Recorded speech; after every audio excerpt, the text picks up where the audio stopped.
Good morning guys. Hindi muna sa pagluluto ang iba-vlog natin ngayon. Work related muna. Ah, Regarding Schengen Visa application. Pero ang topic natin is France guide and tips sa mga walk-in and first time applicant ng France visa. Kung ang main destination nyo is France o yung pinakamaraming nights na pag-stay nyo ay France, doon kayo mag-apply ng visa, Schengen visa. Sa mga walk-in and first time applicant, ngayon po new location na po yung visa center ng France. Ang nag-handle na po ngayon is TLS Contact Teleperformance Company. Address niya sa 1% yung tower po sa tabi ng Rockwell.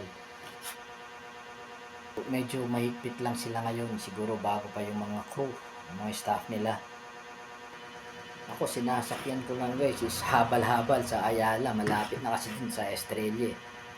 Tabi lang siya ng power plant. To complete to complete France visa form, kailangan mo munang mag-create ng account. Dalawang account yan. Sa TLS, gawa ka ng account para makakuha ka ng appointment, and then sa France visa website, dun mo gagawin yung application form. Mag-register ka muna doon gamit ang email and password to proceed sa application na para ma-input mo na yung details. Dapat ang main destination mo is France or yung pinakamaraming nights.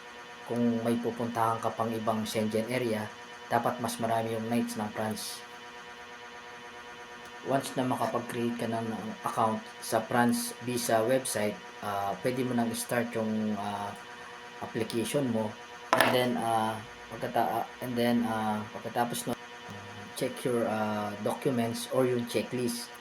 Nandun na rin yung guide complete Xerox din yung mga original docs ninyo, kasi ang layo ng ng photocopier dun sa may TLS, and then pag na-late ka dun may pit, automatic mag BBIP ka na, additional charge yun. After mo na makomplete yung application mo, balik ka naman sa TLS. Doon ka gagawa ng account para makapag book ng appointment gamit ang email and login. Then after yun po, pwede ka nang mag-book ng appointment kung ano yung gusto mong araw. Pwede ka rin mag-add ng value services gaya ng premium, prime time appointment. May prime time appointment pang Sabado, weekend na tayo, no? Weekend, may additional na bayad, 2,000 plus. Follow yun lang yung step guys. Madali na pong makapag-apply and then makapag-submit ng application. Ulitin natin, complete France visa form, create ng account sa France visa website po by entering email address and password, and then check your document checklist, and then create TLS contact account.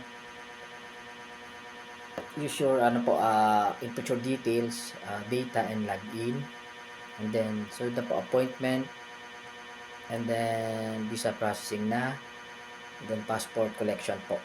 Pwedeng pick up or courier. Ako courier lang ako pag medyo mabilis naman po. And then bawal pong malate guys. Once na malate ka nga sa pag submission, kahit 15 or 10 minutes, mag-additional ka na, mag-BBIP ka na, kasi BBIP ka na nila. Yun ang kahigpitan ng TLS ngayon. Kung meron po kayong katanungan regarding sa ibang Schengen visa, pwede kayong magtanong. Free lang po ang pagtatanong, lalo na kung meron kayong makitang mga LO dyan, mobile po sa mga visa center. Shoutout nga pala sa mga ka-elo, mga brother. Ito, freelance na ako. Mas masarap ang freelance eh. And then, nagluluto. Yun ang ano ko, source of income. Hanggang dito lang to guys. Kung meron, ulit po, kung meron kayong ibang katanungan, pwede kayong comment kung ano po yun, masasagot, kung kaya ko pong sagutin. Basta regarding sa visa lang po, pwede ko kayong tulungan. File tayo ngayon ng visa sa France, sa TLS.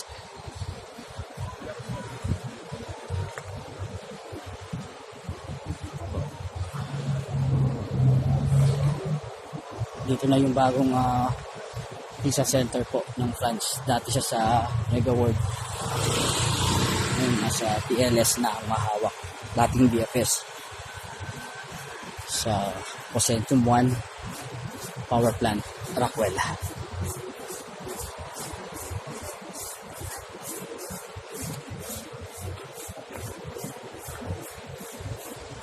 Doon ang waiting area namin, doon mga LO.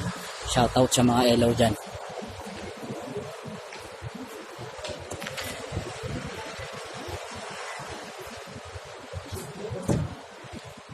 Ito po guys, ito yung pagpasok, ito yung counter ng application.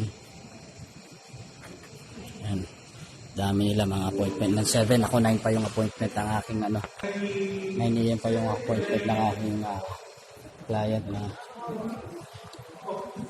dami na nag-apply. Magbabiometric to.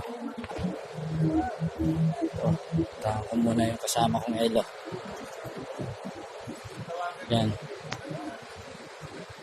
Okay, laki ng aso.